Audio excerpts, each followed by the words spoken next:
Abu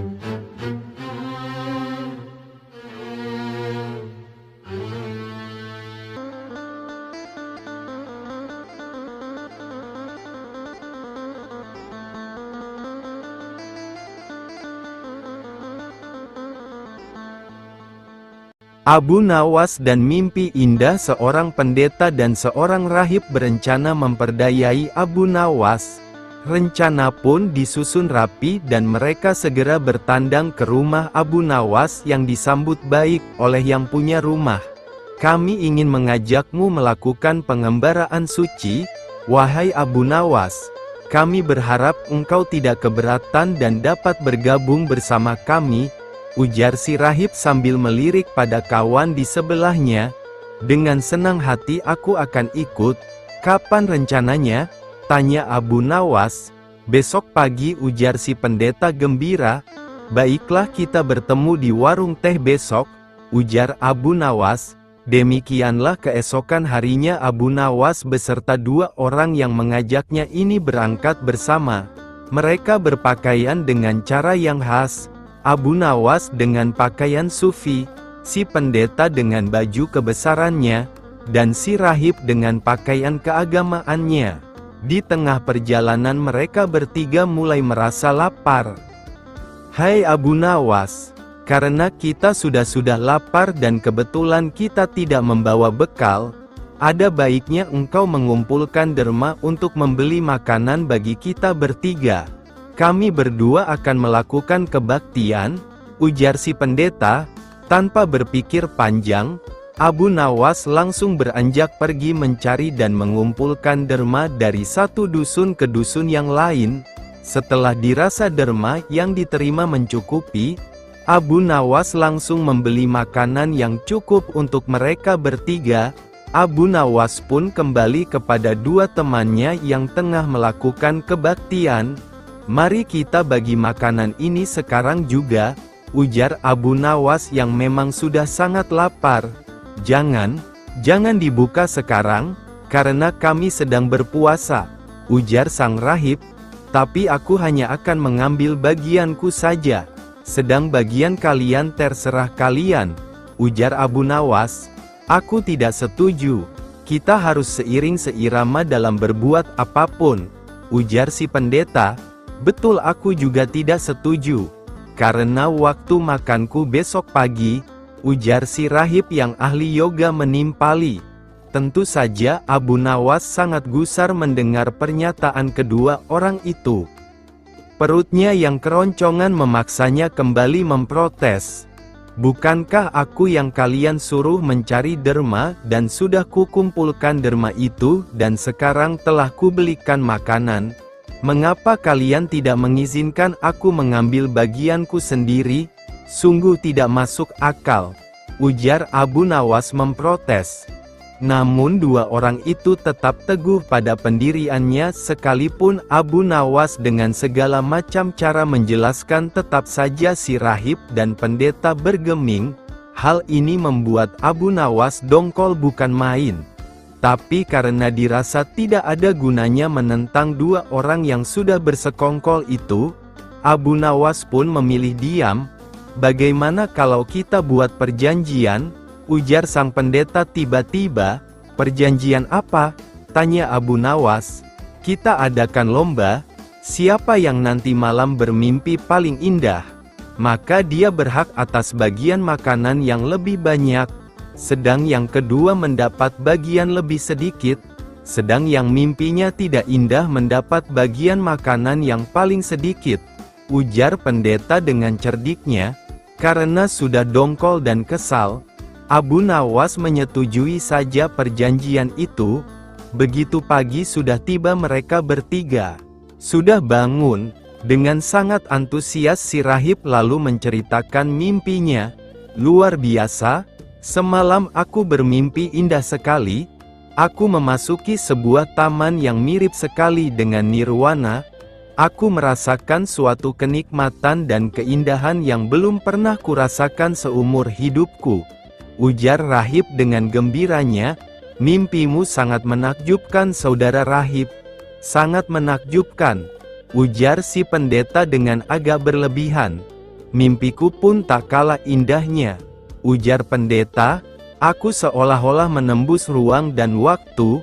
Aku menyusup ke masa silam di mana pendiri agamamu hidup. Dan sungguh sangat membahagiakan aku bertemu dengannya, dan kemudian aku diberkati olehnya, ujar sang pendeta dengan gembiranya. Seperti tadi, kini giliran rahib memuji-muji mimpi si pendeta. Sementara Abu Nawas diam saja melihat kelakuan dua orang yang memang bersekongkol memperdayai dirinya itu.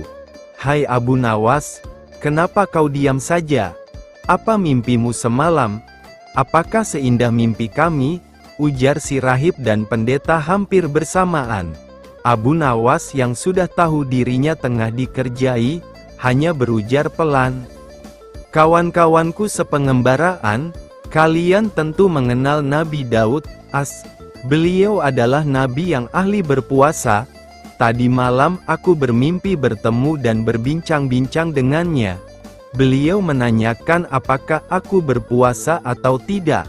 Karena aku belum makan dari pagi, maka aku bilang saja bahwa aku berpuasa. Tidak tahunya beliau menyuruhku berbuka karena hari sudah malam. Tentu saja aku tidak berani membantah perintah seorang nabi. Makanya aku bangun dan langsung menghabiskan semua makanan, ujar Abu Nawas dengan santainya.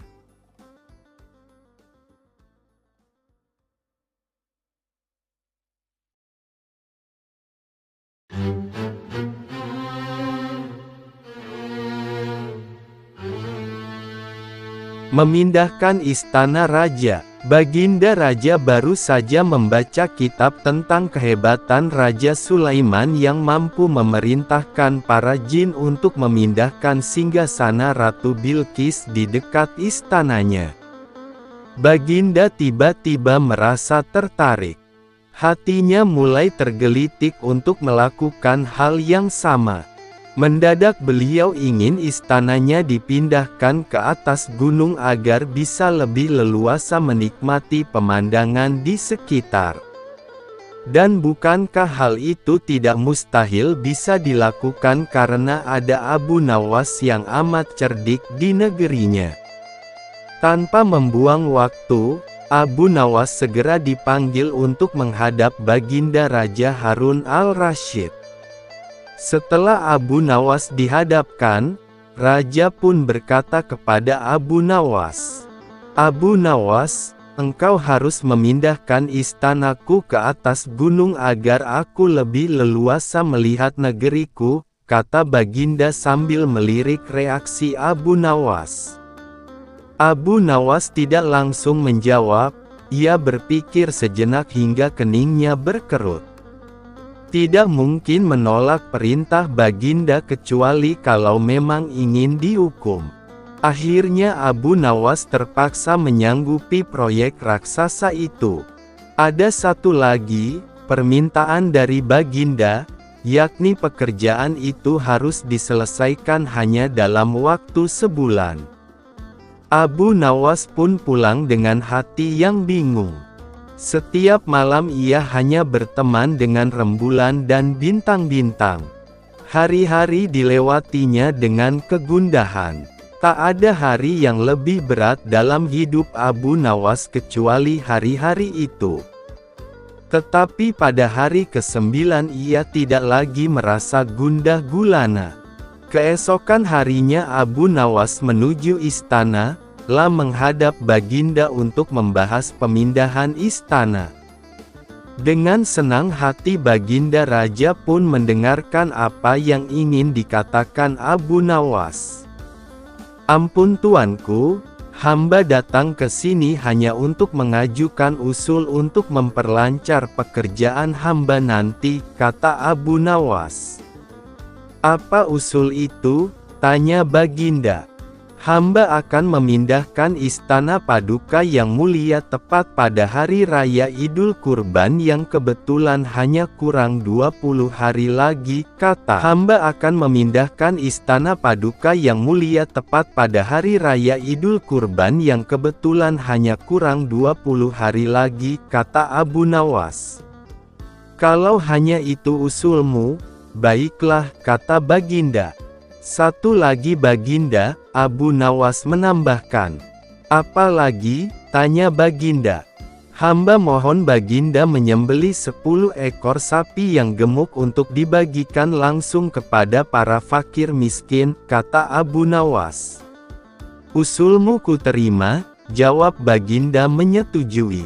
Abu Nawas pun pulang dengan perasaan riang gembira. Kini tidak ada lagi yang perlu dikhawatirkan. Toh nanti bila waktunya sudah tiba, ia pasti akan dengan mudah memindahkan istana Baginda Raja. Jangankan hanya memindahkan ke puncak gunung, ke dasar samudera pun Abu Nawas sanggup. Desas-desus mulai tersebar ke seluruh pelosok negeri. Hampir semua orang harap-harap cemas. Tetapi sebagian besar rakyat merasa yakin atas kemampuan Abu Nawas. Karena selama ini Abu Nawas belum pernah gagal melaksanakan tugas-tugas aneh yang dibebankan di atas pundaknya. Namun ada juga beberapa orang yang meragukan keberhasilan Abu Nawas kali ini. Saat-saat yang dinanti-nantikan pun tiba. Rakyat berbondong-bondong menuju lapangan untuk melakukan salat hari raya Idul Adha. Dan seusai salat, 10 sapi sumbangan Baginda Raja disembelih lalu dimasak dan kemudian segera dibagikan kepada fakir miskin. Kini giliran Abu Nawas yang harus melaksanakan tugas berat itu. Abu Nawas berjalan menuju istana diikuti oleh rakyat. Sesampainya di depan istana, Abu Nawas bertanya kepada Baginda Raja, "Ampun tuanku yang mulia, apakah istana sudah tidak ada orangnya lagi?" tanya Abu Nawas. "Tidak ada," jawab Baginda Raja singkat. Kemudian Abu Nawas berjalan beberapa langkah mendekati istana, lalu berdiri sambil memandangi istana. Abu Nawas berdiri mematung seolah-olah ada yang ditunggu. Baginda Raja pun akhirnya tidak sabar. "Abu Nawas, mengapa engkau belum juga mengangkat istanaku?" tanya Baginda Raja. "Hamba sudah siap sejak tadi Baginda," kata Abu Nawas. "Apa maksudmu engkau sudah siap sejak tadi? Kalau engkau sudah siap, lalu apa yang engkau tunggu?" tanya Baginda masih diliputi perasaan heran. "Hamba menunggu istana paduka yang mulia diangkat oleh seluruh rakyat yang hadir untuk diletakkan di atas pundak hamba. Setelah itu hamba tentu akan memindahkan istana paduka yang mulia ke atas gunung sesuai dengan perintah paduka," jawab Abu Nawas. Baginda Raja Harun al-Rasyid terpana. Beliau tidak menyangka Abu Nawas masih bisa terhindar dari hukumannya. Istana raja hancur karena lalat. Pada suatu hari Abu Nawas terlihat murung, hanya tertunduk lesu mendengarkan penuturan istrinya yang mengatakan kalau beberapa pekerja kerajaan atas titah Raja Harun membongkar rumahnya. Raja berdalih bahwa itu dilakukan karena bermimpi kalau di bawah rumahnya terpendam emas dan permata yang tak ternilai harganya. Namun setelah mereka terus-menerus menggali, ternyata emas dan permata tidak juga ditemukan. Parahnya, sang raja juga tidak mau meminta maaf atau mengganti rugi sedikit pun kepada Abu Nawas. Karena itulah Abu Nawas sakit hati dan memendam rasa dendam kepada perusak rumahnya. Lama Abu Nawas memeras otak, namun belum juga ia menemukan muslihat untuk membalas perbuatan Baginda. Makanan yang dihidangkan istrinya pun tidak dimakan karena nafsu makannya telah sirna. Keesokan harinya Abu Nawas melihat banyak lalat-lalat mulai menyerbu makanannya, yang sudah mulai basi. Begitu melihat lalat-lalat itu berterbangan, Abu Nawas tiba-tiba saja tertawa riang seolah mendapatkan ide. "Tolong ambilkan kain penutup untuk makananku dan sebatang besi," kata Abu Nawas kepada istrinya. Dengan wajah berseri-seri Abu Nawas berangkat menuju istana. Setiba di istana, Abu Nawas membungkuk memberi hormat kepada Raja Harun. Raja Harun terkejut atas kedatangan Abu Nawas di hadapan para menterinya. Raja Harun pun mempersilahkan Abu Nawas untuk menghadap. "Ampun tuanku, hamba menghadap tuanku Baginda hanya untuk mengadukan perlakuan tamu-tamu yang tidak diundang. Mereka memasuki rumah hamba tanpa izin dan berani memakan makanan hamba," lapor Abu Nawas. "Siapakah tamu-tamu tak diundang itu wahai Abu Nawas?" tanya Baginda dengan bijaksana. "Lalat-lalat ini tuanku," jawab Abu Nawas sambil membuka penutup piringnya. "Kepada siapa lagi kalau bukan kepada paduka junjungan hamba mengadukan perlakuan yang tidak adil ini," lanjut Abu Nawas. "Lalu, keadilan seperti apa yang engkau inginkan dariku?" tanya Baginda Raja penasaran. "Hamba hanya menginginkan izin tertulis dari Baginda sendiri agar hamba bisa dengan leluasa menghukum lalat-lalat yang nakal itu," jawab Abu Nawas memulai muslihatnya. Akhirnya Raja Harun dengan terpaksa membuat surat izin yang isinya memperkenankan Abu Nawas untuk memukul lalat-lalat itu dimanapun mereka hinggap. Setelah mendapat izin tertulis itu, Abu Nawas mulai mengusir lalat-lalat di piringnya. Setelah mendapat izin tertulis itu, Abu Nawas mulai mengusir lalat-lalat di piringnya hingga mereka terbang dan hinggap di sana-sini. Dengan menggunakan tongkat besi yang dibawanya dari rumah, Abu Nawas mulai mengejar dan memukuli lalat-lalat itu. Ketika hinggap di kaca, Abu Nawas dengan tenang dan leluasa memukul kaca itu hingga pecah. Kemudian vas bunganan indah milik sang raja juga ikut terkena pukul dan pecah. Akhirnya, hanya dalam beberapa menit saja seluruh perabot istana hancur berkeping-keping. Raja Harun tidak bisa berbuat apa-apa kecuali menyadari kekeliruannya yang telah dilakukan terhadap Abu Nawas dan keluarganya. Setelah merasa puas, Abu Nawas mohon diri. Barang-barang kesayangan Raja Harun banyak yang hancur.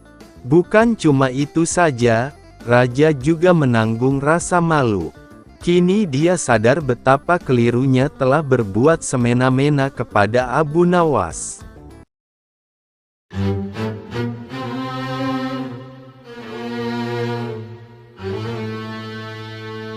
Abu Nawas dan menteri bertelur. Pada suatu hari Sultan Harun al-Rasyid memanggil 10 orang menterinya. "Kalian tahu di depan istana ini ada sebuah kolam. Aku akan memberikan masing-masing sebutir telur kepada kalian. Menyelamlah kalian ke dalam kolam itu dan kemudian serahkanlah telur-telur itu kepadaku apabila kamu muncul ke permukaan. Aku ingin tahu kepandaian Abu Nawas." Kemudian Sultan menyuruh memanggil Abu Nawas ke istananya. Kepada Abu Nawas dan ke-10 orang menterinya itu Sultan bertitah, "Kamu sekalian aku perintahkan turun ke dalam kolam itu, menyelam, dan apabila muncul ke permukaan serahkanlah kepadaku sebutir telur ayam.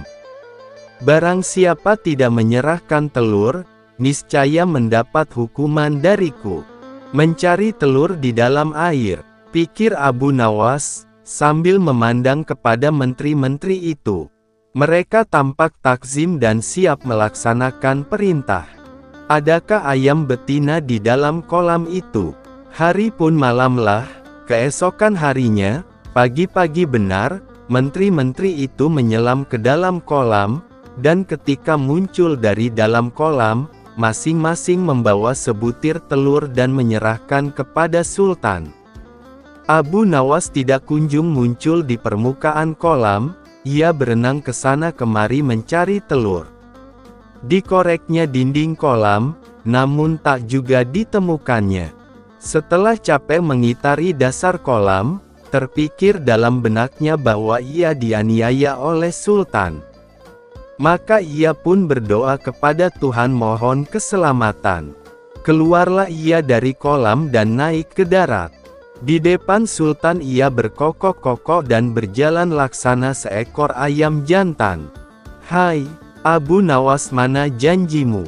kata sultan. "Semua orang ini masing-masing telah menyerahkan sebutir telur kepadaku, hanya kamu yang tidak, oleh karena itu kamu akan aku beri hukuman." "Sembah Abu Nawas, ya tuanku Syah Alam, yang mempunyai telur adalah ayam betina, hamba ini ayam jantan, membawa anak ayam jantan, lagi pula berkokok, telur hanya dapat dihasilkan oleh ayam betina. Jika ayam betina tidak berjantan, bagaimana ia akan dapat telur?" Demi mendengar alasan Abu Nawas, sultan pun tidak dapat berkata apa-apa karena memang sangat tepat. Sultan dan semua menterinya hanya bisa garuk-garuk kepala yang tidak gatal. Abu Nawas dan menteri yang zalim. Di negeri Baghdad dahulu kala ada seorang menteri yang dikenal sangat jahat perangainya, sehingga ditakuti warganya, lah tidak bisa melihat perempuan cantik, terutama istri orang, pasti diambilnya. Apabila membeli suatu barang, ia tidak pernah mau membayar. Ihwal itu lama-kelamaan sampai juga ke telinga Abu Nawas sehingga membuat hatinya panas. Maka Abu Nawas pun pasang niat tidak akan meninggalkan daerah itu sebelum sang menteri menghembuskan nafas terakhir alias mati. Kemudian Abu Nawas berangkat ke tempat menteri itu tinggal dan sengaja menyewa rumah yang berdekatan untuk melakukan investigasi. Setelah beberapa hari bergaul dengan penduduk di situ, ia pun kenal dengan sang menteri dan bahkan bersahabat baik. Begitu baiknya pendekatan yang dilakukan sampai-sampai menteri itu tidak bisa mencium rencana busuk Abu Nawas. Abu Nawas boleh masuk dan keluar rumah itu dengan bebas, sehingga ia tidak menaruh curiga sama sekali kepadanya. Di dalam rumah itu Abu Nawas melihat sebuah tiang gantungan yang digunakan untuk menggantung orang-orang yang bersalah kepada menteri itu. Cara menggantungnya pun dengan cara yang sadis, yaitu kaki di atas dan kepala di bawah. Dalam posisi demikian, orang itu dipukuli sampai mati.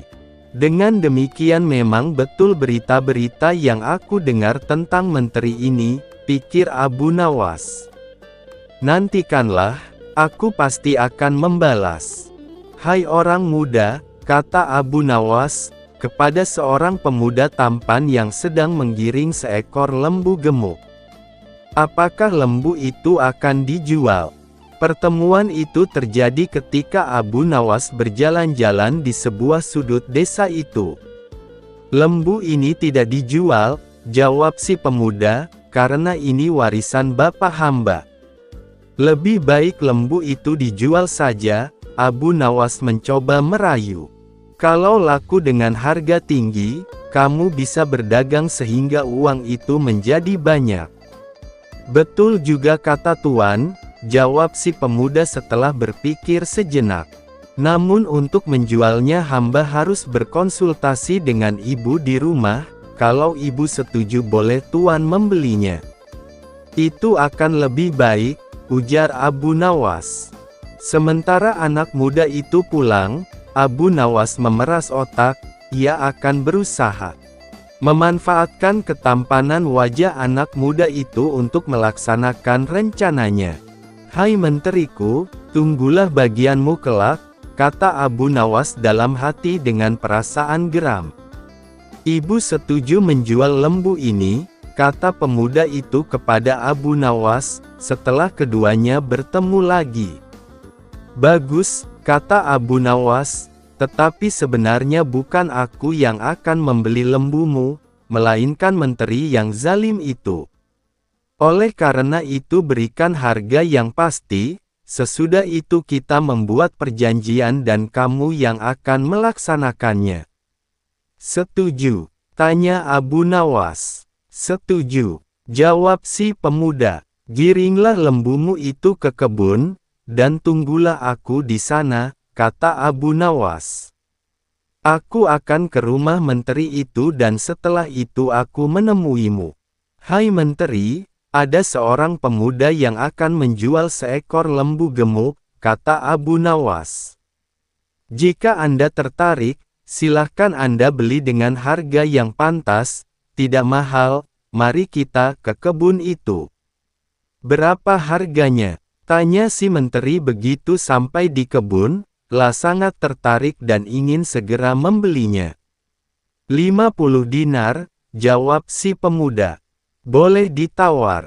Tanya si menteri. Tidak bisa, karena lembu ini warisan bapak hamba, jawab si pemuda. Baik, pasti kebayar harga itu, ujar si menteri. Maka disodorkan ujung tali pengikat lembu kepada menteri, namun ketika ditarik ternyata kosong. Rupanya diam-diam Abu Nawas telah melepas binatang itu, namun karena harga telah disepakati, pemuda itu meminta bayarannya. Mana lembunya? Tanya si menteri. Masa hanya talinya? Aku tidak sudi membayar. Keduanya pun berbantah-bantahan dengan sengitnya.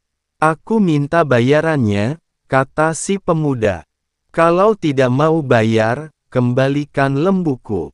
Apa yang mesti ku bayar, dan apa yang harus ku kembalikan, kilah si menteri.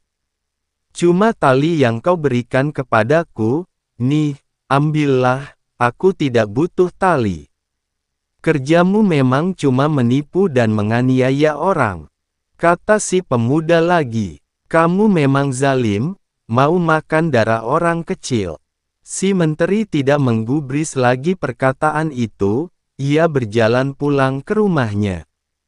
Sementara si anak muda hatinya sangat sedih, lembu hilang, uang melayang. Barangkali memang itulah nasibku. Apa boleh buat, keluhnya. Abu Nawas dan menteri yang zalim, bagian kedua sampai habis. Sudahkah kamu menerima pembayaran harga lembumu? Tanya Abu Nawas kepada anak muda pada malam harinya. Hamba diperdaya menteri itu, jawab si pemuda dengan wajah nelangsa.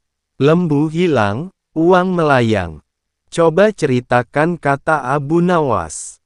Aku kira jual beli berjalan lancar sehingga aku cepat-cepat pergi karena ada urusan lain. Maka diceritakanlah kejadian itu dengan nada mendongkol. Sialan menteri itu, ujar si pemuda. Oh begitu, kata Abu Nawas. Jangan sedih, insya Allah aku akan membantu. Kemudian Abu Nawas minta si pemuda bersedia melaksanakan rencana yang telah disusunnya untuk membunuh si menteri zalim itu. Keesokan harinya jam 7 malam seorang perempuan cantik berhenti di depan rumah si menteri zalim. Ia tampak membuang sesuatu yang dicabut dari kakinya. Baiklah hamba ke sana, jawab istri si menteri. Hai Adinda, kata si menteri kepada perempuan muda itu setelah rumah kosong. Silahkan masuk ke rumah hamba, karena istri dan semua pelayan telah pergi. Baiklah, katanya sambil mengikuti langkah si menteri. Di dalam rumah dilihatnya tali gantungan seperti yang diceritakan Abu Nawas.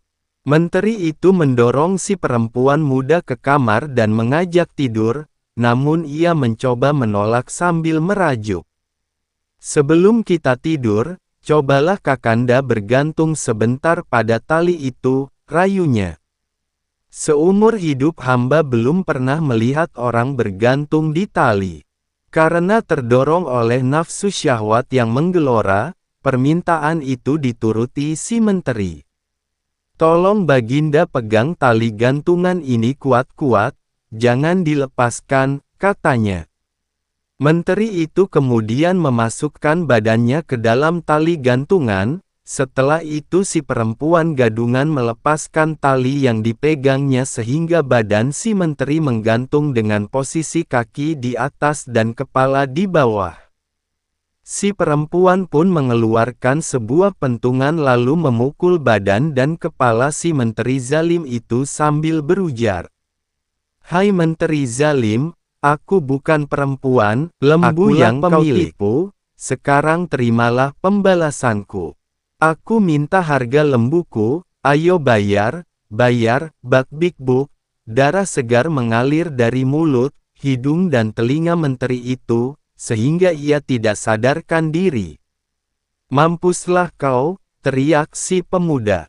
Mengira bahwa si menteri sudah mati, masuklah perempuan palsu itu ke dalam rumah, dan menjarah barang-barang yang ada. Sesudah itu barulah ia pulang dengan menggondol harta kekayaan si menteri zalim.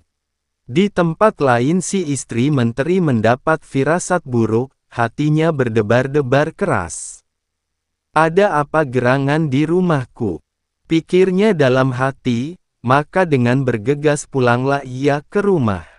Setiba di rumah ia menjerit-jerit histeris lantaran dilihatnya suaminya tergantung pingsan dengan kepala berdarah dan harta bendanya ludes. Ketika tali gantungan dilepas, ternyata suaminya masih bernafas, meski terengah-engah. Kemudian dipercikkan air mawar ke sekujur tubuhnya dan kepala menteri hingga siuman dan membuka matanya. "Ya Kakanda," ucap si istri sambil menangis meratapi nasib suaminya. "Kenapa Kanda bisa begini?" Si menteri tidak bisa segera menjawab pertanyaan itu, tapi lambat laun setelah kesadarannya mulai pulih ia pun bisa menceritakan semua yang dialaminya. Setelah itu ia jatuh sakit. Abu Nawas khawatir demi mendengar kabar itu, buru-buru ditemui si anak muda itu di rumahnya. "Mengapa tidak kamu matikan dia?" tanya Abu Nawas. "Bukankah aku sudah pesan, jangan kamu tinggal sebelum dia mati? Sekarang sebaiknya kamu tambah penyakit menteri itu supaya mati." "Bagaimana caranya?" tanya si pemuda. Ia tidak kalah khawatir dengan Abu Nawas. "Berpura-puralah menjadi dukun, karena saat ini menteri itu sedang mencari dukun," kata Abu Nawas. "Selanjutnya usahakan dengan caramu sendiri agar rumah itu kosong, dan setelah kosong pukulilah menteri itu sampai mati. Sebelum mati, jangan kamu tinggalkan dia." Esok harinya datanglah seorang kakek tua bertongkat ke rumah menteri itu. Ia memakai jubah panjang dan serban putih dengan langkah terbungkuk-bungkuk. "Tuan," tanya seorang pelayan menteri itu, "siapakah tuan ini?"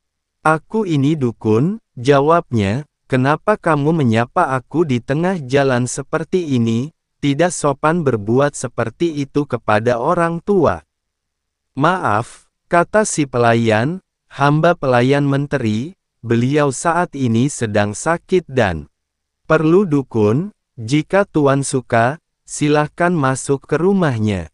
"Ya tuan dukun, obatilah hamba ini," kata si menteri itu setelah dukun palsu itu duduk di samping pembaringannya. "Hamba sakit," lama-kelamaan suaranya hilang. "Moga-moga hamba bisa mengobati tuan," jawab si dukun. "Tapi bisakah pelayan-pelayan itu disuruh mencari daun kayu lengkap dengan akarnya?" "Daun itu memang sulit dicari tetapi banyak gunanya untuk penyembuhan tuan." Menteri itu kemudian menyuruh 3 orang pelayan untuk memenuhi permintaan dukun. Tak lama kemudian dukun itu berkata lagi, "Maaf, hamba lupa. Ada lagi daun kayu yang lain yang hamba butuhkan. Tolong pelayan yang lain disuruh mencari." Maka menteri itu pun menyuruh pelayan lainnya sehingga rumah itu kosong karena anak dan istri menteri itu sebelumnya sudah pergi keluar rumah. Setelah yakin bahwa rumah itu kosong, Diambil sebuah pentungan dan dipukulnya sekujur badan menteri itu sampai babak belur dan mengeluarkan darah dari hidung, telinga dan mulunya. "Hai menteri, aku bukan dukun, tapi pemilik lembu yang kamu tipu. Mana bayaranmu?" katanya. Menteri itu pingsan dan tidak bernafas lagi. Dikiranya si menteri sudah mati. Cepat-cepat dukun itu pergi, karena khawatir para pelayan itu segera kembali. "Puas hatiku karena menteri itu sudah mati," pikir si dukun palsu. Kira-kira 1 jam kemudian para pelayan itu kembali dengan tangan hampa diikuti oleh istri menteri. Mereka cemas melihat tuannya tergeletak dan dukun itu tidak ada lagi. Lalu istri menteri itu menyiram badan suaminya dengan air mawar yang diminumkan seteguk ke mulutnya. Tak lama kemudian menteri itu sadar namun belum bisa bicara. "Ya istriku, orang itu bukan dukun, tetapi yang punya lembu itu juga," kata si menteri setelah sadar. "Panggil orang-orang alim dan kabarkan kepada mereka bahwa aku sudah mati. Masukkan badanku ke dalam keranda bersama sekerat batang pisang yang dibungkus kain putih sebagaimana mayat layaknya. Tetapi yang dimasukkan ke liang lahat nanti adalah batang pisang tadi, sedang badanku tetap dalam keranda dan dibawa pulang kembali.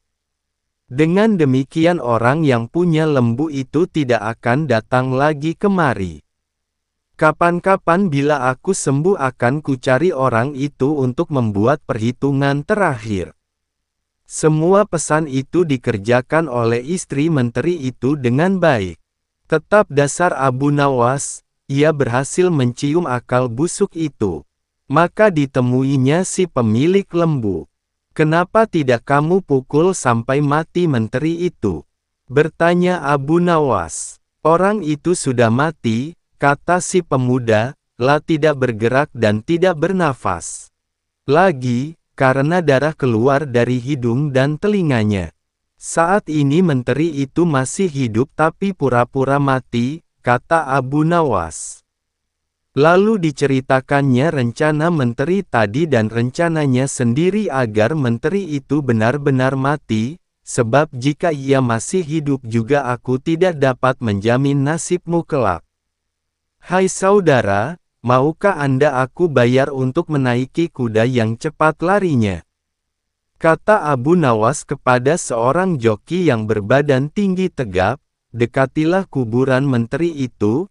Jika jenazah sudah sampai ke liang kubur, berteriaklah keras-keras, 'Akulah pemilik lembu,' kemudian paculah kudamu sekencang-kencangnya." "Setuju. Nah, ini uangnya, pergilah." Esok harinya iring-iringan jenazah menteri itu berangkat dari rumah lengkap dengan orang besar, orang alim, sanak keluarga, dan sahabat almarhum. Begitu sampai dekat liang lahat, terdengar teriakan, "Akulah pemilik lembu." Suasana di kuburan menjadi kacau, karena para pelayat kemudian berlarian ingin mengejar orang yang berteriak tadi. Namun apa daya, orang yang dikejar sudah kabur dengan kudanya, sementara keranda ditinggal tidak terurus. Pada saat itulah si pemuda pemilik lembu yang sebenarnya muncul. Rupanya ia ikut dalam barisan pelayat. "Hai menteri, akulah pemilik lembu yang kamu tipu, sekarang saatnya kamu harus membayar lunas utangmu. Tidak akan kubiarkan nyawamu tetap bersarang di badanmu." Lalu dipukulnya menteri itu sekuat tenaga hingga benar-benar mati. Setelah itu ia pulang ke rumah. Akan halnya joki tadi, akhirnya ia terkejar dan tertangkap kemudian dibawa ke kuburan menteri. Upacara pemakaman yang tadinya hanya pura-pura menjadi upacara sungguhan karena menteri yang diusung di dalam keranda itu benar-benar mati, badannya hancur dan tidak bernafas lagi tanpa diketahui siapa pelakunya. Hal itu mengagetkan seluruh pelayat. Setelah itu orang-orang pulang ke rumah masing-masing dengan hati masyghul dan heran. Sedangkan si joki dibawa oleh anak-anak menteri ke rumahnya. "Apa sebab kamu berteriak dan mengaku sebagai orang yang punya lembu?" tanya mereka. "Aku tidak tahu sebabnya, aku hanya diupah untuk berteriak seperti itu," jawab si joki.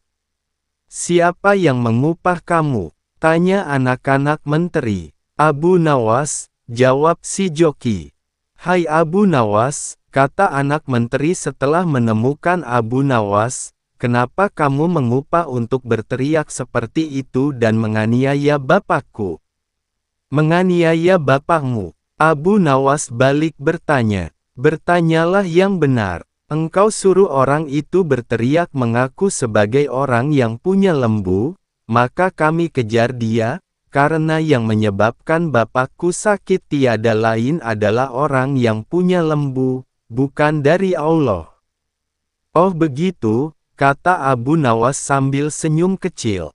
"Jadi kamu tidak tahu bahwa orang yang punya lembu itu sudah ditakdirkan Allah untuk berbuat demikian karena bapakmu terlalu zalim, penipu, penganiaya, pengisap darah orang kecil, dan sebagainya. Rasanya tidak usah diperpanjang masalah ini, yang akan membuatmu malu besar, lebih baik kamu doakan saja agar bapakmu diampuni Allah." Anak menteri itu terdiam, sebab ia tahu semua perbuatan bapaknya. "Barangkali memang demikian takdir bapakku," pikirnya dalam hati sambil berjalan pulang ke rumah. Warga kota itu termasuk orang yang punya lembu merasa senang dan tenang hatinya karena tidak ada lagi orang yang akan berbuat zalim. Sedangkan Abu Nawas segera kembali ke rumahnya. "Niatku sudah terlaksana," pikirnya. "Siapa tahu barangkali Khalifah Harun al-Rasyid sedang menanti kedatanganku ke istana beliau, lagi pula aku juga sudah sangat rindu kepada Baginda."